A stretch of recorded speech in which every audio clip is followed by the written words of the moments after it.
எழுத்தாளர் சூடாமணி. இவங்க திருநெல்வேலி மாவட்டத்தை சேர்ந்தவங்க. தன்னோட 10 வயசுல இருந்து சிறுகதை எழுதிட்டு வராங்க. அது மட்டும் இல்லாம பல புத்தகங்களையும் எழுதிட்டு வராங்க.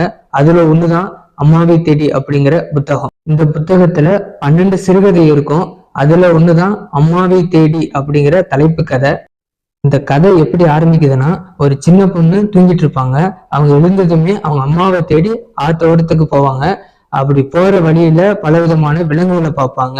அந்த விலங்குகளோட குணநலம் எல்லாம் முன்னாடியே அவங்களுக்கு அவங்க அம்மா சொல்லியிருப்பாங்க.